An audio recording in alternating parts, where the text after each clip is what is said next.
Rob, how lovely to see you. How are you today? Great to see you. Yeah, good, thanks. Yeah. Fantastic. So we're on a different time zone, aren't we? What time is it for you? I'm 8 hours ahead during your winter. Yeah. Fantastic. So Okay, and it's in definitely Hong winter Kong. at the moment. Definitely winter at the moment. Uh, So Rob, yeah. listen, you describe yourself as an ordinary person, and yet you do extraordinary things. Why do you call yourself ordinary? I don't get that. um, well, I definitely feel ordinary, and I think it was obvious. It was more obvious earlier in my life how ordinary I was. When I was young, I was a pretty shy person. I never really thought I would be able to do very much with my life when I was at school, and then when I finished my education, I wasn't really brave enough to try and get a job in business or anything like that. So I got what I thought would be an easy job as a geography high school teacher, which again, pretty ordinary sort of approach. But then the children could see that I had very low confidence, so they all misbehaved really badly in my lessons. So I felt like actually not just ordinary, I just felt like a total failure at that point. But then it all began to change because an old friend basically invited me to come on a big, crazy bicycle ride, starting in Siberia, in northeast Siberia, in the northeast of the world, and riding back to England. And I kind of, I felt pretty afraid, but I knew I had to say yes because I knew I wanted to learn how to live a better life. And essentially, I thought, well, I could go out to university trying to learn to do that, but you don't really learn how to live a better life at university. And riding a bicycle for 3 years, living in a tent, is much cheaper than going back to university. So I said yes, flew to Siberia, and then I really started to learn a lot of lessons, which I suppose has made my life less ordinary than it was before. But inside, I still feel like a very ordinary person.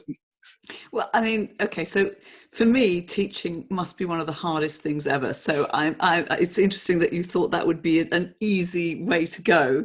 And then Yeah. the other thing that I also think is very hard is cycling for any long distance. So you've chosen two, I think, extraordinary things to do. But have you always had this sense of adventure? Is there something was that in your family, or was it because of your friend? I think I've always, well, I grew up just being a usual kind of kid who enjoys roller coaster rides and jumping in the sea. So I was pretty ordinary in that sense. And then, yeah, as a teen and an early adult, I was starting to get interested in it, but I felt this tug towards conventionality as well. And I suppose, again, just that lack of courage to do more things. So I think the friend was a big impetus to properly embrace it and see how that might not just teach me to be an adventurer, but just teach me how to approach life better.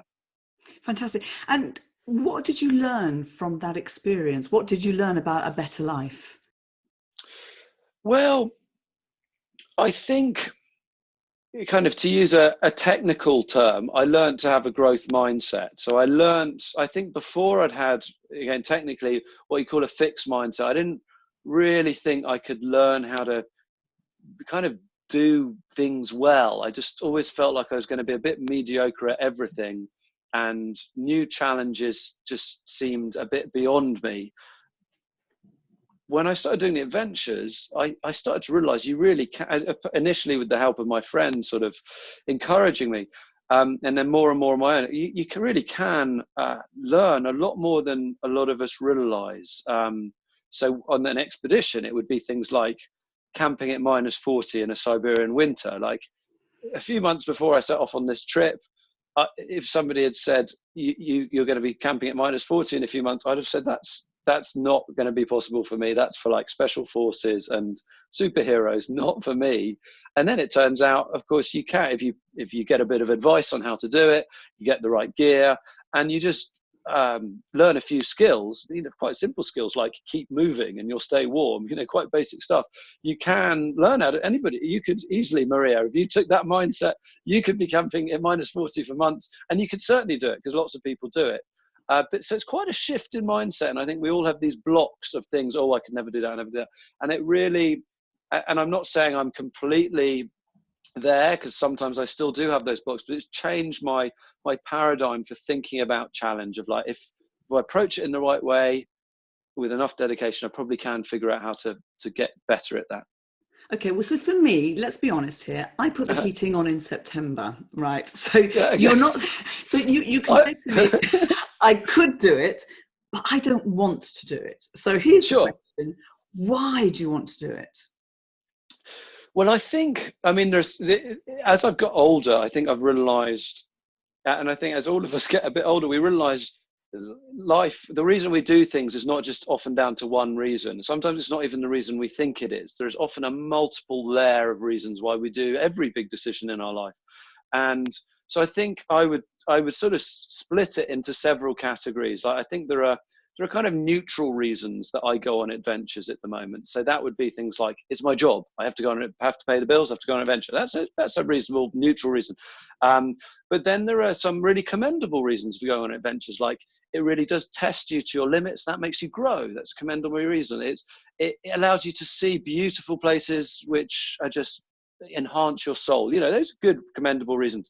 But then I'd say also, and I think this probably applies to other careers, there are probably some embarrassing reasons that I've started to be honest about, like, I want to prove myself. I'm very insecure.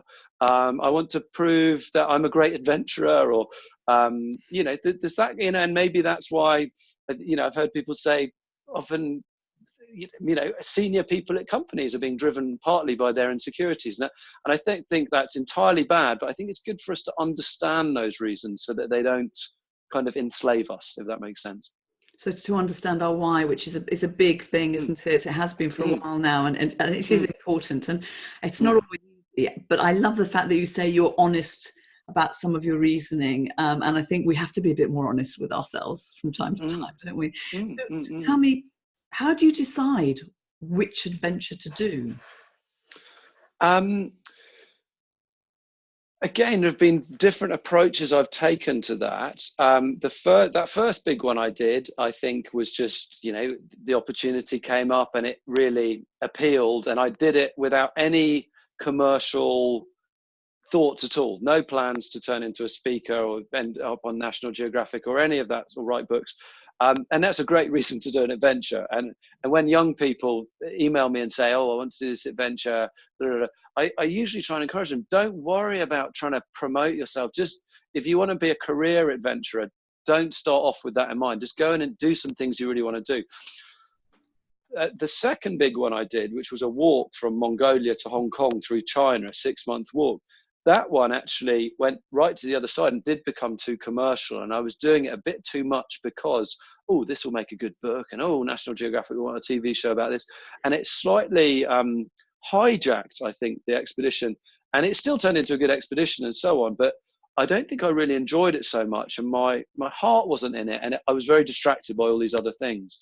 So now I'm a bit more, I find I just have to wait until I see an idea which really captures me, and it's usually every 2 or 3 years, and I suddenly think, oh, this is something I really want to do. And then I'm quite careful about how I would allow other, for example, sponsors and things into it, so that they're not, the tail doesn't start wagging the dog. So I think it's important that your heart is in it. You really want to do it. It fascinates you, it interests you, and the challenge really strangely appeals to you.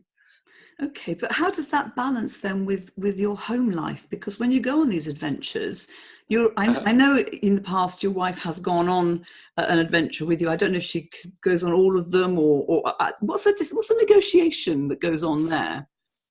Yeah, that's good. Good question. I think it has varied as I've grown older. When my first one, I was free and single, no mortgage, no girlfriend, no nothing. So it was kind of easy.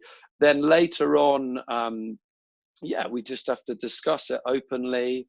I think I think sometimes these adventures from the outside look like they're completely mad, like it's a death wish. But actually, and I think this is the case for all adventurers, or most adventurers, is that they're quite careful and cautious people who really look at the risks and think very, very carefully and weigh up the risks. And so there's a lot of that going on, which my wife trusts my judgment, essentially. I have, since my last big one, which was coming up to 3 years ago, I've had a child. And I think that actually changes things more, because you start to realize if anything happened to me, the damage to them would really be quite terrible. So I think that has changed my approach, and probably the risks I took in the past, even though they're very calculated, I wouldn't take all of those now. It's just not what I feel like I would like to do. So I think now I'm in a stage, my wife, she's actually quite up for doing a family expedition. So we might put our son on the back. I'm writing a book, I think, for the next year or so. And then I think we'll be looking at maybe we've got a tandem with a child on the back, might be the next one. Oh, sounds fantastic. I think that'd be amazing. Be a very different dynamic this time, certainly, as you say. Yeah, different sort of challenge. Brilliant. But you've obviously got this mental attitude that you can handle, as you say, you plan for risk, you can handle it, you're resilient, you like a challenge, and you're bringing your wife along as well. But do you think we all have that ability to take risks, to be resilient, to face up to challenges, or do you think we need to learn it sometimes? Yeah, well, I think we all, for whatever reason, a mixture of our genes and our life experience, kind of when we come to adulthood, we've got a bit of a mixture of traits, haven't we? A bit of a mixture of strengths and weaknesses. And some people are naturally at that stage very courageous and confident. Some people are not, and some people have got resilience. Some people, and so on. We've got this natural variation, but I think the key thing is, wherever we are now, we can grow. That resilience is something we can grow, and there are numerous ways we can do that. Courage is something we can grow. Our skills at collaborating with other people to achieve a goal, it's something we can learn how to do that. And that's very much, I think I should say, I still struggle sometimes, and I still have a lot of self-doubt and fail at things and so on a lot. But I think I have gradually managed to apply that to other areas of my life more and more. So ranging from, after my first trip, I was asked to write a book. Before I did an expedition, somebody asked me to write a book. I would have said, no way, I can't, I don't know how to write a book. And then I kind of embraced that challenge. It turned, it was a decent book, sold pretty well. Something far more like businessy, I suppose, something, as I was getting going as a speaker really seriously, I found one of my real blockages was, when you have to do a call with the client, which we all, you're in this business. I found I was fine face to face. If I set up by email, I could set up a meeting, and I was quite relaxed face to face. On the phone, for some reason, I really went to pieces. I'd mumble. I'd kind of, not be very strong at all on the phone, and sometimes lose what was a really good opportunity because of my phone skills. And I had this block in my head. I'm not good at phone skills. This is just something, not my strength, can't do it. I'll just try and avoid phone calls, basically. And I always dreaded them. And then I think through the expeditions, reflecting on what I'd learned, I thought, well, how can I approach this better? And I thought, well, let's admit it. I started to admit, I'm just afraid of the phone, basically. And then I thought, well, I can't make it on my own. Let's get some help, like I did on an expedition. I found a really good sales coach.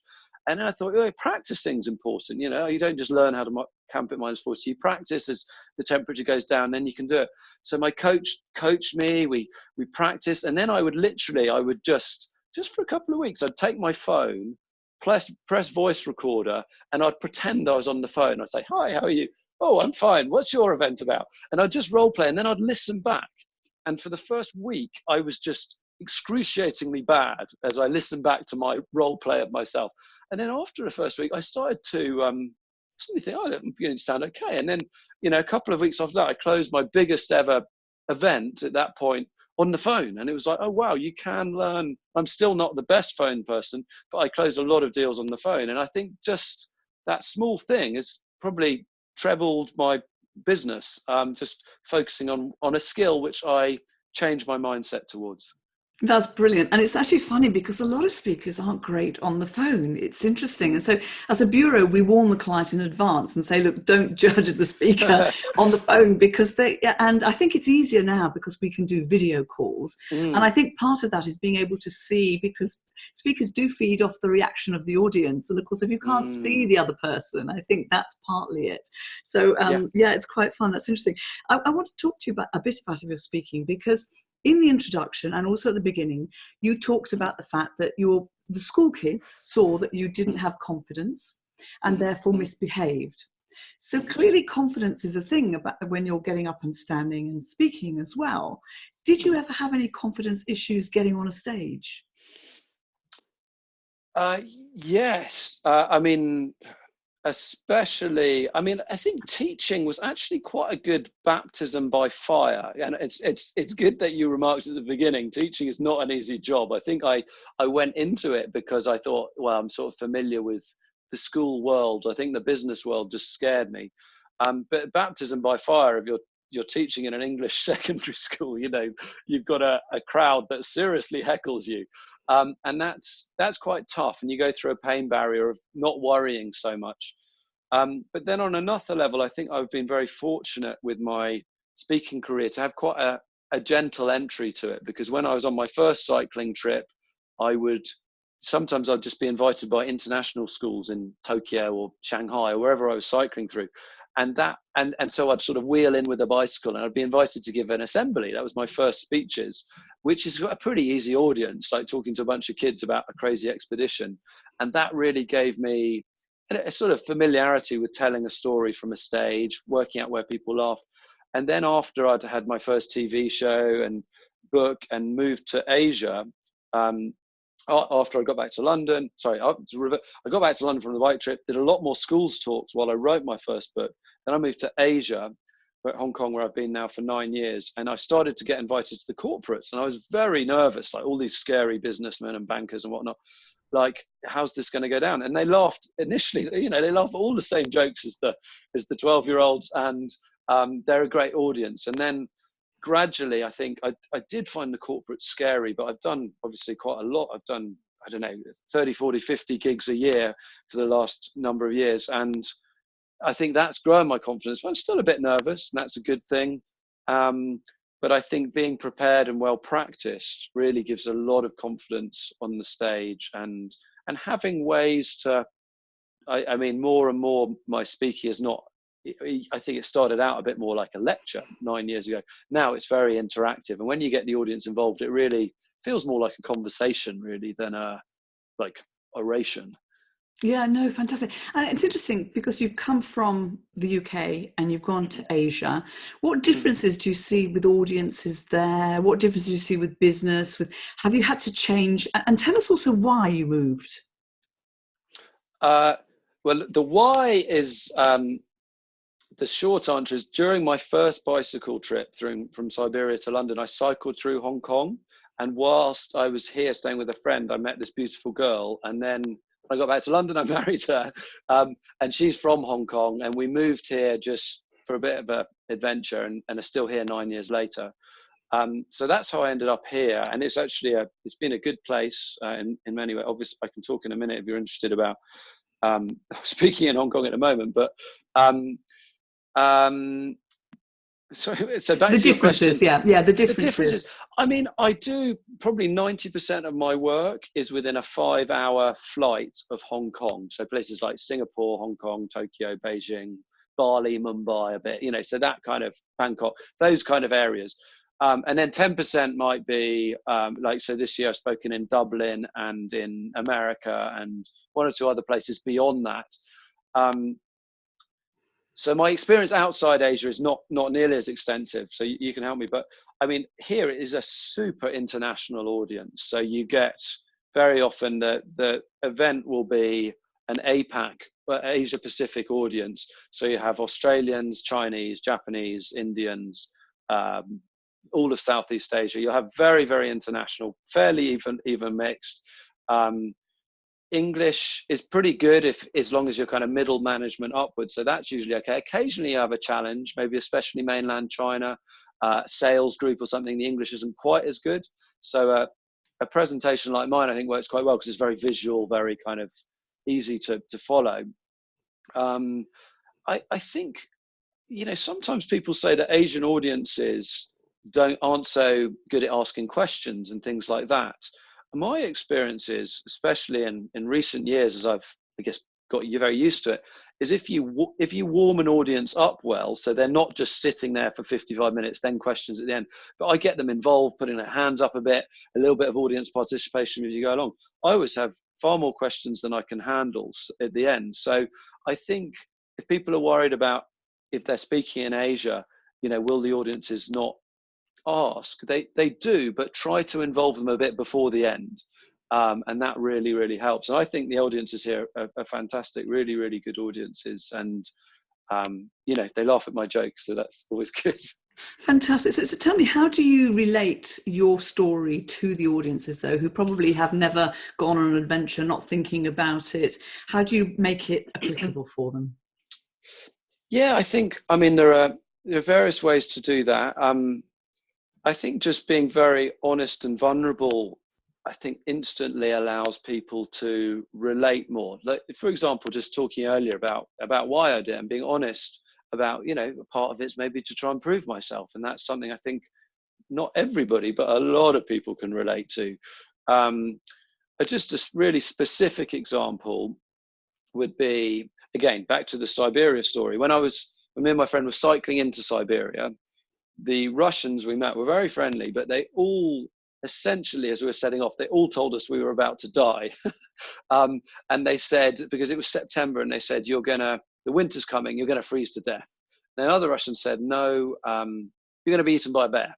And then others said, no, the Russians in the wilderness will kill you. They're very bad. And so we were really afraid. And so we cycled through Russia, and then we made it through Russia somehow. And we got to Japan. I got a ferry to South Korea.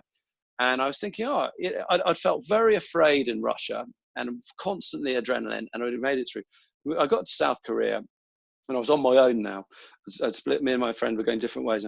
And I was thinking, I feel so safe here. I can just relax.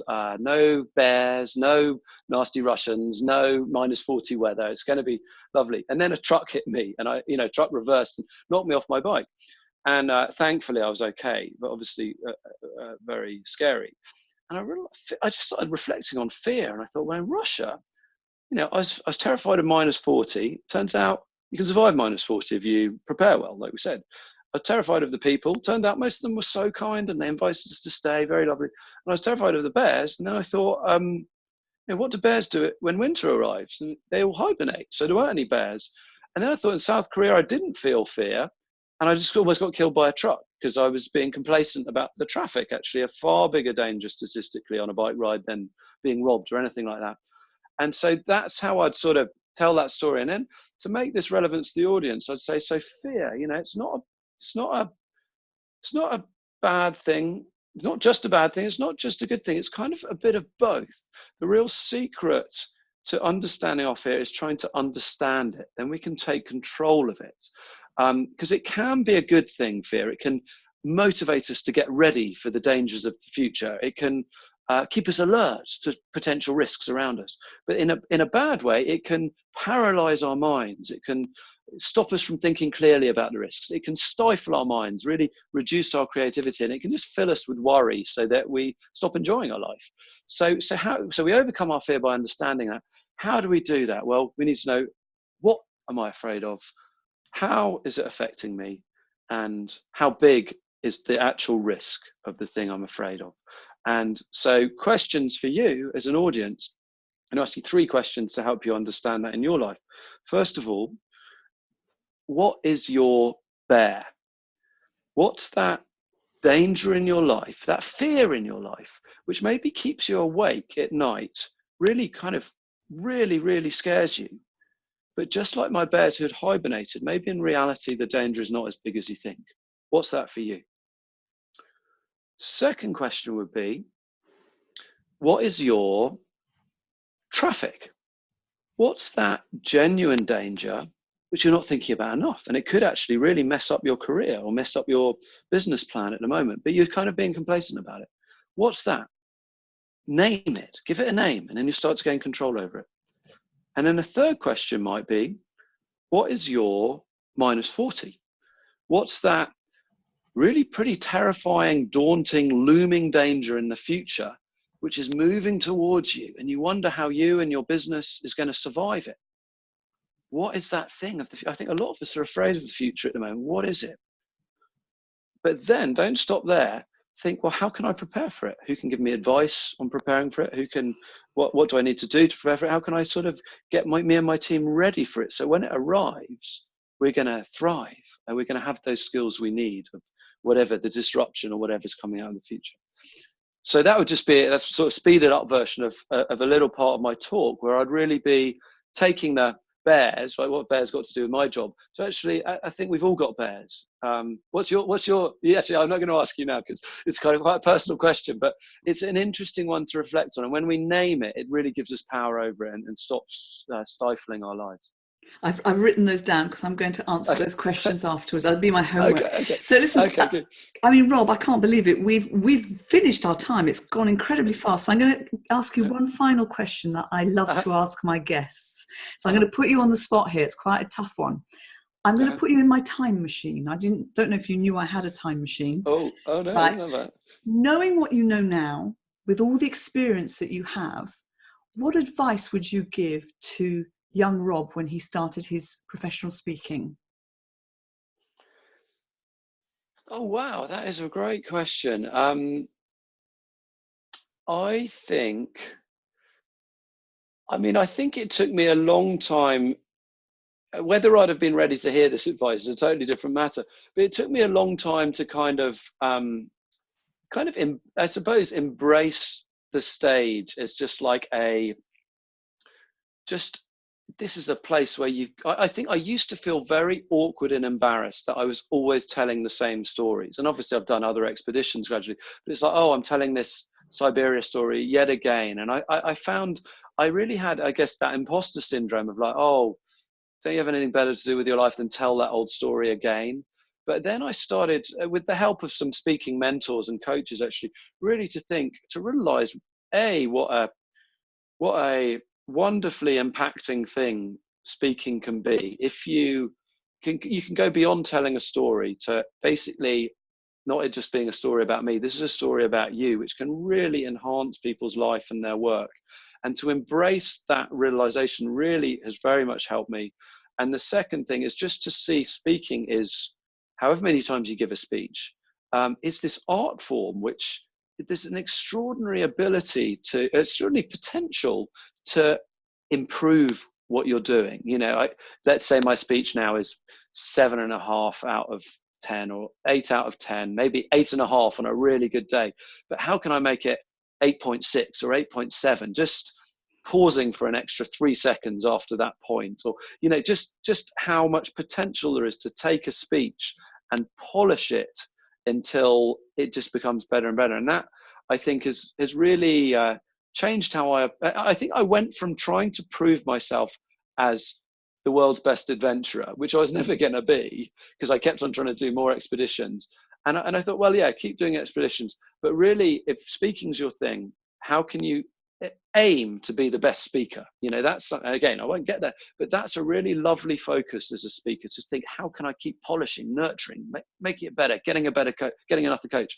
And that, I think, has been a very important lesson in the last few years. If I'd learned it 9 years ago, it probably would have accelerated me, because I was quite part-time in it. It would have accelerated the start of my career. Yeah.